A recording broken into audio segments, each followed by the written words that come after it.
Don't worry. If the court has asked a question about stronghold evidence, okay, and the judges have said, oh, Dr. Bawumia's answer is very good. In fact, he's explained it so well that we don't need him to comment further, and you see that as a goal, then I think that you are scoring an old goal. And I'll continue to say that, and as I said before that he borrowed from me, he's on a fishing expedition, he's just catching red herrings, and he's not being helped in any way at all. We look forward to the analysis itself, which is already in further and better particulars, making everything clear. Just to clarify a point, that you talk about the fact that your re-examination is over. Is that correct? Did I get you? Oh, yes. Because you see, the re-examination was to explain further any things that were not clear. Now, we try to explain further on issues of, for example, credibility, on issues like, for example, what they said about the analysis. And the judges are telling us that we don't need to even further clarify. And that as for credibility, the answers that Bawumia has given has answered it. So one, they are talking about in terms of them trying to give the false impression about the fact that Dr. Bawumia only analyzed information in strongholds. That is a false impression.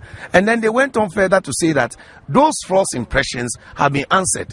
And then we said, oh, if that's the case, then we see that the court understands Dr. Bawumia so much, we need to end our re-examination. We are not like Mr. Chachuchikata, who will go on asking the same questions, repetitive, that is going nowhere. No, we are precise, we are concise, and we know exactly what we are doing. All right, thank you very much. Except that for all that he's saying, he's not the judge. He's not the judge. Exactly. Let the judges come. Let the judges. Thank you. In any case, as I say, no, I always try and say that this case is not about Chachuchikata.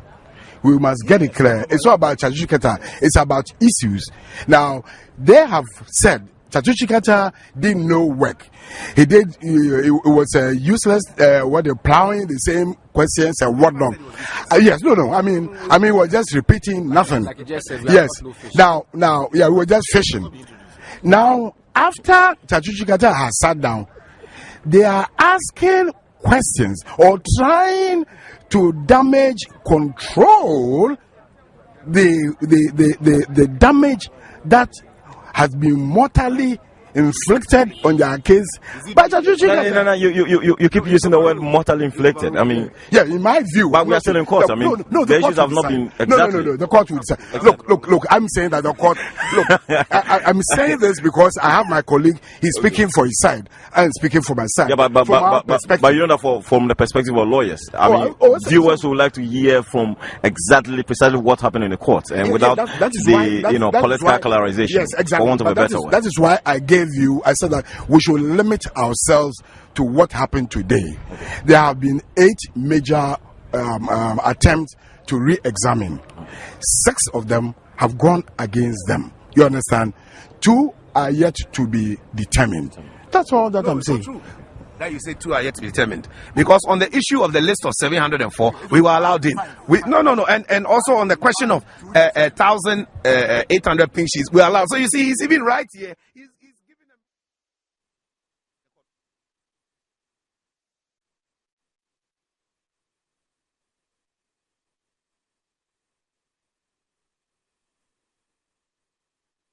The presiding judge, exactly. That's we heard Nana Atudazi, who speaks for the NDC, and that's of Lawyer Makoko, who is a member of the MPP New Patriotic Party, and he's been sitting in court and observing proceedings. So they are doing their own politics, but at the end of the day, all of them agree, is the court that to decide. My name is Anil Sawite. I'm from the presence of the Supreme Court. Back to you in the studio.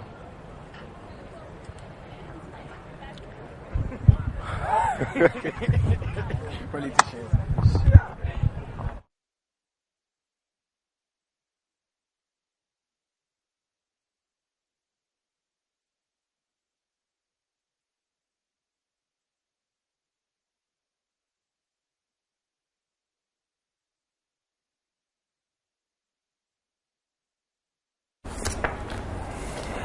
Okay, sorry about that, but now still staying with issues that have to do with the courts, the Accra High Court has declared as unlawful the dismissal of a former Director General of the Ghana Broadcasting Corporation, Eva Loco, by the board of directors of the corporation in 2005. It also declared that the actions of the defendants were contrary to the conditions of service for management staff of the GBC and also contravened the provisions of the Labour Act 2003, Act 651. The court, presided over by Justice E.F. Jakpasu, said it would have given Loco her seat back at the GBC, but for the fact that her contract expired. It accordingly awarded 20,000 Ghana cedis in cost and damages against the National Media Commission and the GBC in Eva Loco's favour. The court held that the allegation levelled against her by the board of the GBC, which included, quote, supervising a pervasively fraudulent administration which courted the displeasure of workers resulting in labour unrest, unquote, was false. In a 27-page judgment, the court dismissed all counterclaim made by the NMC and the GBC against Eva Loco, which included gross incompetence, negligence and inefficiency in her management of the affairs of the GBC, and said the defendants failed to prove those charges. It said Eva Loco was dismissed under the pretext of being asked to proceed on leave and the refusal of the defendants to call her back after her leave had expired, and in spite of letters she had written to the parties involved on the issue, was a pointer to the fact that the real intention behind the move was to dismiss her. It considered the directive to the former Director General of the GBC to proceed on leave as a panic reaction meant to calm workers who had embarked on demonstrations as a result of a lawful act by the Director General. Let's catch our breath at this point. We'll be back with some more stories.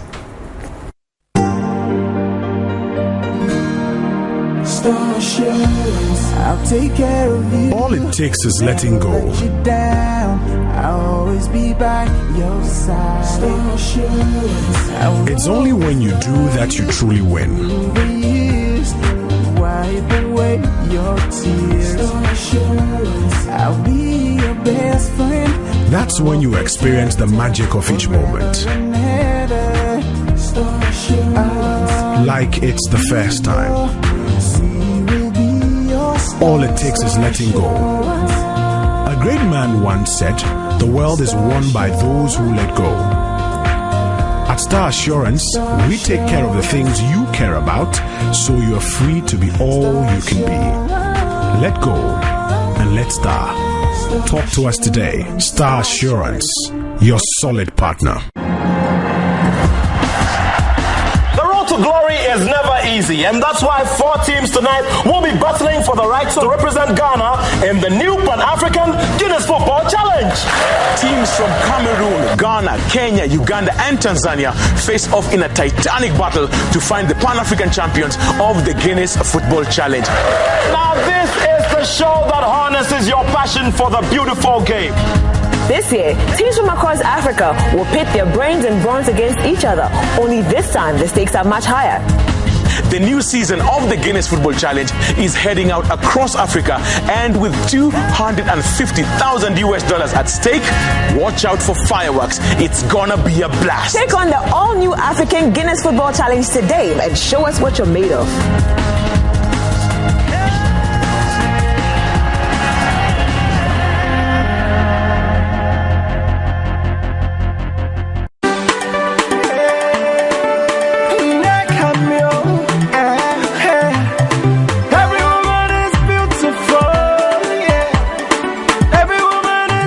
The 5th edition of the African Women in Leadership Conference will be held in the Federal Republic of Nigeria at the prestigious Le Méridien Hotels and Golf Resorts, Uyo, Akwa Ibom State, from 11th to 14th June 2013. Wives of presidents of African nations, governors, women in politics, women in business, media practitioners, women in commerce and industry will be discussing the theme, African Women of Worth.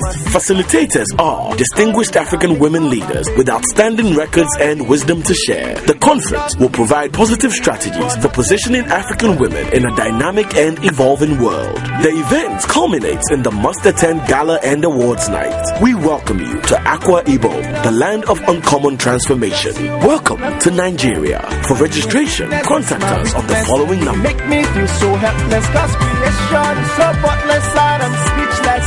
Every woman is beautiful, beautiful. Every woman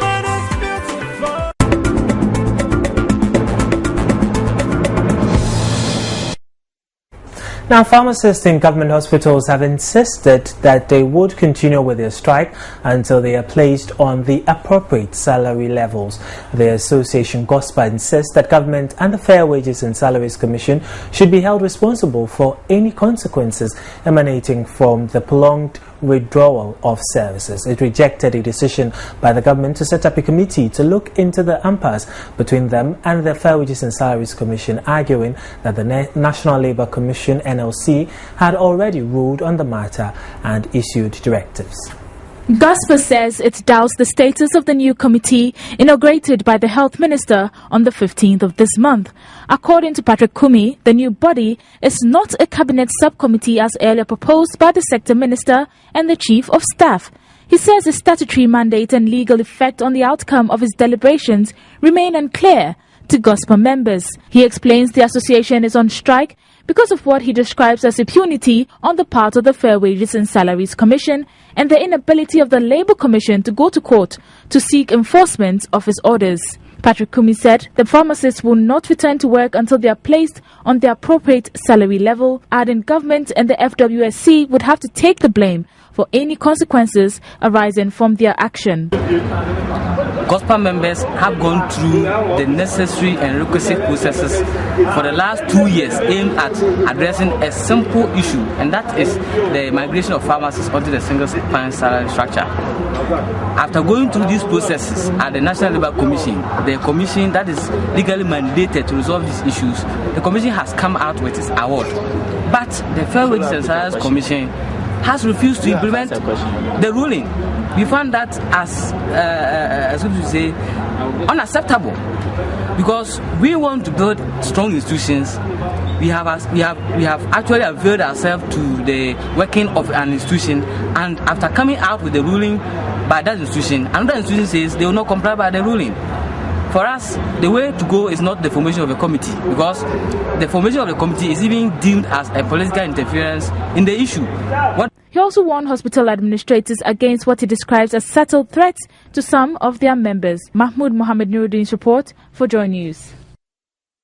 To education now, and the Ghana Education Service says it is yet to receive funds to pay up grants for special schools to commence the third term of the 2012-2013 academic year. Head of Public Relations at the GES, Charles Alutipaka, told Joy News the grants for the second term are still unpaid, rendering them heavily indebted to their creditors.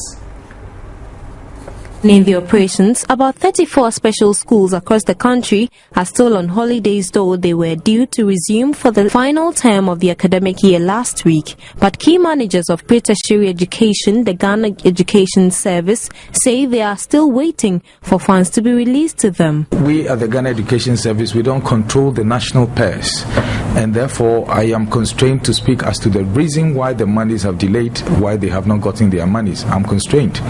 But as soon as we get the money from the Ministry of Finance, and if you ask me, we have already written to Finance about these monies for us to expeditiously pay our schools so that they will be able to run. Well, if we have to, and if we find the wherewithal or the source to borrow from, we will do it immediately. And that is why I am saying that we have not folded up our arms in despair. We have called the leadership of the special schools, Conference of Special Schools, to come so that together we will dialogue and then we will let them come to a better appreciation of the situation. The service borrowed about 1.4 million Ghana cedis to pay off grants for the second term, which had already delayed for about 8 weeks. They expressed worry over persistent delays in the release of funds. I must say that this situation had persisted over time, and my management, or the management of the Ghana Education Service, being committed to making sure that we provide quality education to these our children in these special schools. They also have a right to very quality education. We are committed to that. Therefore, we had to find monies to pay their second term fees the last time. We still have not been able to pay back that money from where we took that thing from. As at now, I can only give assurance to the general public that we are committed to finding the resources for them to operate, because we are committed to providing quality education to these vulnerable children who are also Ghanaians. The news team followed up to the Finance Ministry for answers, but all attempts to get information on the issue proved futile. It appears special schools across the country who have already missed a week of learning will have to miss more, as it remains unclear when they will receive their subventions. Joy News will, however, keep viewers updated on the issue. Abigail Admakwenchi for Joy News. Now, the relocation of the RLG Hope City project from Dunkuna to Prampram is expected to create 300,000 jobs instead of the initial 50,000. RLG Communications stated that a $10 billion ICT enclave is being relocated based on business and expert advice. This will satisfy investor interest and ease the difficulty in the acquisition of more lands for the project. According to Roland Agambire, the chief executive of RLG Communications, the new site will be closed to the proposed international airport and seaport to ease the mobility concerns. He also added that the advantage will be the proximity to travel to various borders. The port and around the world will be made easier.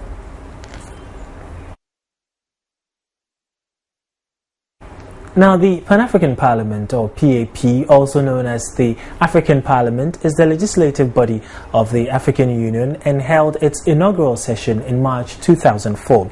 The PAP exercises oversight and has advisory and consultative powers lasting for the first 5 years. Initially, the seat of the Pan-African Parliament was based in Addis Ababa, Ethiopia, but it was later moved to Midrand in South Africa. Here's a report on the Pan-African Parliament, which is a decade old. It's a reflection on a 50-year journey taken by the African Union, 50 years that have seen organs brought forth that seek to address issues and challenges facing nations across the African continent in a bid to move forward as one. One such organ, the Pan-African Parliament, now almost a decade old, taking stock of how far Africa has come and how far it can still go. Member states at this Continental Assembly see potential, but not without the reality of the achievements and challenges in equal measure. On the one hand, there is the higher rates of economic growth in many African countries, education, peace and stability attained in most countries, and the improvement in quality of life, factors that have been key driving forces in shaping Africa's trajectory. On the other hand, there is the identity and control of resources that drive recurrent conflicts in some countries. Slower economic growth in several nations are some of the factors that inhibit faster progress. In the build-up to 2063, 50 years from now, will the positives overwhelm the negatives? Despite the numerous hurdles that may lie ahead, member nations at the Pan-African Parliament say it can be done. With this, as well as development of mining, agriculture and green technologies, the continent should experience major opportunities for industrialization. And so, as the African Union celebrates the 50th anniversary, measures to ensure an improvement in the condition of life of Africa's people, members argue, should entail attention to all aspects of human rights. The Pan-African Parliament member states note that a Pan-African Renaissance will not come of its own accord, but will require foresight in leadership, activism of society, and a renaissance of Africa's think industry. So we say happy birthday to the African Union and to the Pan-African Parliament, or the African Parliament as well. Time now to move into the world of sports. Kanketsi Tigo.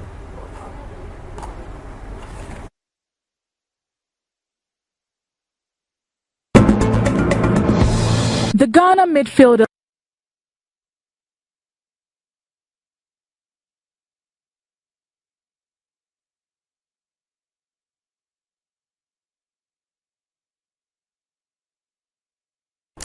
Now in sports, Ghana coach Kwesi Appiah has asked the Confederation of African Football (CAF) to consider amending its rules regarding injured players at the African Cup of Nations. This plus more in Sports Brief.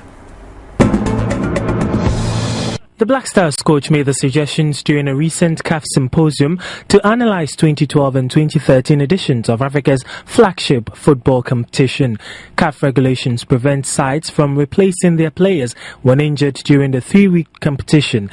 Apia was hit with a similar incident prior to the Nations Cup in South Africa when striker Richmond Boakye-Yadom got injured but could not be replaced. Ghana has been afflicted by injuries during recent African Cup of Nations tournaments, with Black Stars midfield Anthony Annan, Wakasu Mubarak and Richmond Boakye-Yadom battling with injuries which made them miss some matches during this year's tournament in South Africa. Now let's take a trip around the world in international briefs. 6 Egyptian policemen and a border guard abducted on the Sinai Peninsula last week have been released, the Egyptian army has said in a statement. And news from Oklahoma, US says that rescue workers are combing the ruins left by the gigantic tornado that killed 24 people in Oklahoma on Monday.